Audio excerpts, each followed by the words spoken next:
All right, let's jump right in. What we're looking at today is a really fascinating piece of history, a public health guide from a world that was literally on the verge of vanishing. And its title, it's a pretty stark warning: don't wait for the first bell. So, this is it. This is the book we're going to be digging into. It was published in Moscow back in 1990. Now, think about that timing. The Soviet Union would officially be gone just 1 year later. That makes this book an incredible kind of time capsule, right? It captures all the anxieties and maybe even the hopes of a society right on the edge of a cliff. So that brings us to the big question, doesn't it? By looking at what this official guide chose to focus on, what it warned people against, the solutions it offered, we can get this really unique peek into the mindset of the late Soviet state. What did they see as the biggest threats to the health of their people? Okay, first things first. We have to get our heads around the core philosophy here. In the Soviet Union, your health, well, it wasn't just your business, it was everybody's business. It was a matter of national importance. And this quote, man, it really says it all.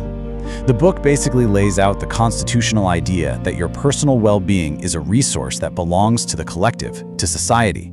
You see, an unhealthy citizen couldn't do their part building the socialist future. So, in short, staying healthy wasn't a choice, it was your civic duty. I love this visual because it makes the choice so incredibly clear. It's not a gray area, it's a completely black and white decision. Over here, you've got the square of diseases, the path of decay.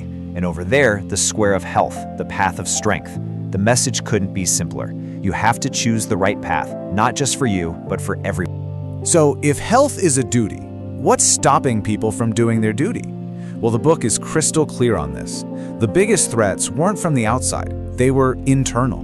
We're talking about the nation's vices.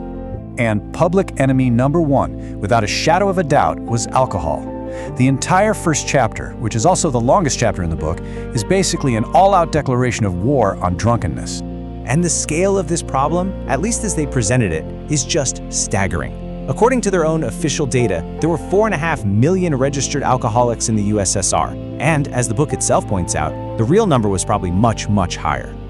To fight the problem, they first had to define it, and they got very specific. They came up with these 5 official gradations of drinkers. But just look at the jump between a cultured drinker and a drunkard. And the last 2 categories are just shocking. They actually measure your alcohol consumption as a percentage of your literal body weight in pure ethanol per year. It's wild. But it wasn't all just statistics. The book uses these personal stories to show the devastating human cost. There's this one story about a tractor driver who, after drinking, accidentally killed his own brother.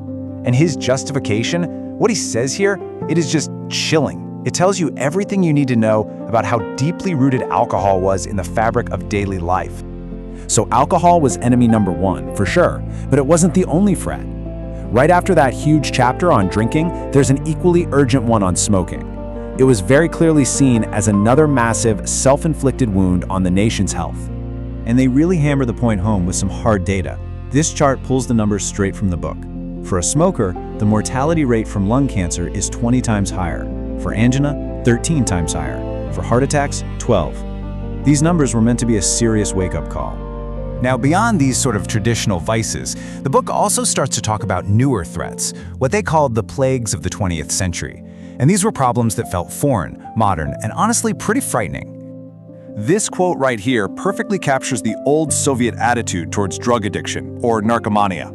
For decades, the official line was that this was a problem of the decadent capitalist West. But by 1990, the book basically has to admit, okay, that foreign problem, it's here now, and we can't ignore it anymore.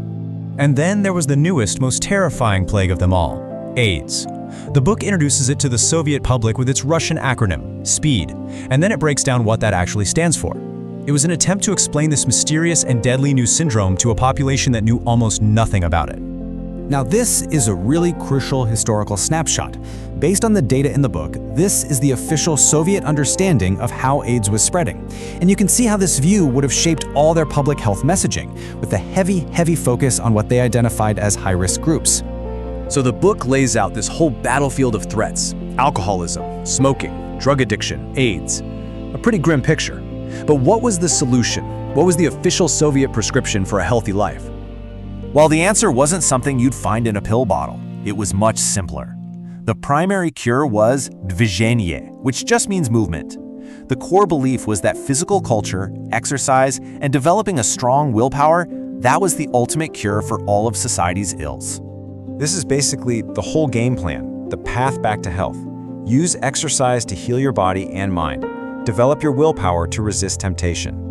The book is full of stories about people like Mikhail Koksharov, a celebrated worker who supposedly quit drinking just through sheer force of will and a new running routine. Their motto was basically, sport against spirits. A physically active, disciplined life was the best defense. And that brings us right back to that powerful, urgent title. A title that, when you think about it, almost feels like a final, desperate plea from a government that was running out of time. Looking at this cover again, you realize this book is two things at once. It's absolutely a product of its time, but in some ways, it's also timeless.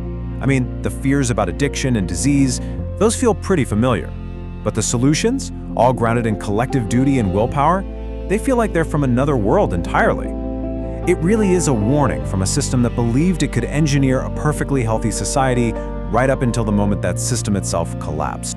You know, the title refers to that first bell of warning, that first sign of sickness that you really shouldn't ignore. But looking back at it now, the book itself feels like a first bell, a warning about how societies deal with health crises, how they define their greatest fears and what they believe the cure is. And it leaves us with a pretty big question for our own time. The first bell is always ringing. Are we listening?